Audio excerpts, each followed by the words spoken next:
ತುಲಾಭಾರ. ತುಲಾಭಾರ ಅಂದ್ರೆ ಏನು? ತುಲಾಭಾರ ಅಂದ್ರೆ ನಮಗೆಲ್ಲ ಗೊತ್ತೇ ಇದೆ. ಒಂದು ದೇವಸ್ಥಾನದಲ್ಲಿ ಹೋದಾಗ ಒಂದು ತಕ್ಕಡಿ ತರ ಇಟ್ಟಿರ್ತಾರೆ, ಅದರಲ್ಲಿ ಭಕ್ತಾದಿಗಳು ಕೂತ್ಕೊಂತಾರೆ, ತೂಕಕ್ಕೆ ಸಮಾನವಾಗಿ ಅಕ್ಕಿನೋ ಬೇಳೆನೋ ಬೆಲ್ಲನೋ ಏನ್ ಅನ್ಕೊಂಡಿರ್ತಾರೋ ಅದನ್ನ ದೇವ್ರಿಗೆ ಸಮರ್ಪಣೆ ಮಾಡ್ತಾರೆ.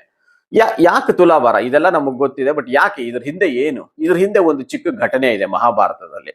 ಒಂದ್ಸಲಿ ಸತ್ಯಭಾಮ ಕೃಷ್ಣನ್ನ ಈ ತಕಡಿ ಅಂದ್ರೆ ಈ ತುಲಾಭಾರದಲ್ಲಿ ಕೂಡಿಸ್ಬಿಟ್ಟು ಕೃಷ್ಣ ಎಷ್ಟು ತೂಕ ಇದ್ದಾನೆ ಅಂತ ಅಳಿಯೋದಕ್ಕೋಸ್ಕರ ಇನ್ನೊಂದು ತಕಡಿಲಿ ಬೆಳ್ಳಿ, ಬಂಗಾರ, ವಜ್ರ, ವೈಢೂರ್ಯ, ನವರತ್ನ, ಮುತ್ತುಗಳು ಎಲ್ಲ ಹಾಕ್ತಾ ಹೋದ್ಲಂತೆ. ಎಷ್ಟ್ ಹಾಕಿದ್ರು ಆ ತಕಡಿ ಎಳ್ಳಿಲ್ವಂತೆ.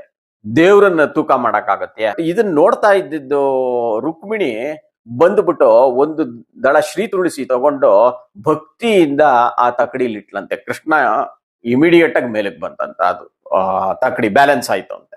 ಇದ್ರ ಏನ್ ತೋರಿಸುತ್ತೆ ಅಂತಂದ್ರೆ, ದೇವ್ರಿಗೆ ನಾವು ಕೊಡೋ ಅಕ್ಕಿ, ಬೇಳೆ, ಬೆಲ್ಲ ಇದೇನು ಬೇಡ. ದೇವ್ರಿಗೆ ಬೇಕಾಗಿರೋದು ಓನ್ಲಿ ಭಕ್ತಿ. ಬಟ್ ಭಕ್ತಿನ ನಾವು ತೂಕ ಮಾಡಕ್ಕಾಗತ್ತಾ? ಅಳಿಯಕ್ಕಾಗತ್ತಾ? ಆಗಲ್ಲ. ಅದರಿಂದ ಅದನ್ನ ಅಳಿಯಕ್ ಆಗದೆ ಇರೋದ್ರಿಂದ ನಾವು ಈ ರೂಪದಲ್ಲಿ ತುಲಾಭಾರ ಕೊಡ್ತೀವಿ. ತುಲಾಭಾರ ಕೊಟ್ಬಿಟ್ಟು ನಮ್ ಕೆಲಸ ಮುಗೀತು, ನನ್ನ ಹರಕೆ ಮುಗೀತು ಅಂತ ಖಂಡಿತ ಅನ್ಕೋಬೇಡಿ. ಯಾಕೆ ಅಂದ್ರೆ ಅಲ್ಲಿ ಕೂತ್ಕೊಳ್ಳಿ, ದೇವ್ರ ಕೃತಜ್ಞತೆಗಳು ಹೇಳಿ, ಒಂದ್ 10 ನಿಮಿಷ ಕೂತ್ಕೊಂಡು ಜಪ ಮಾಡಿ.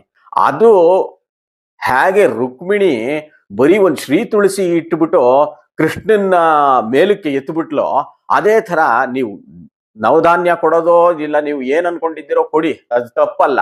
ಅದ್ ಯಾರಿಗೋ ಒಂದಷ್ಟು ಭಕ್ತಾದಿಗಳಿಗೆ ಉಪಯೋಗ ಆಗತ್ತೆ. ಆದ್ರೆ ನೀವಲ್ಲಿ ಕೂತ್ಕೊಂಡು ಧ್ಯಾನ ಮಾಡೋದು ಅದು ಮುಖ್ಯ ತುಲಾಭಾರದಲ್ಲಿ.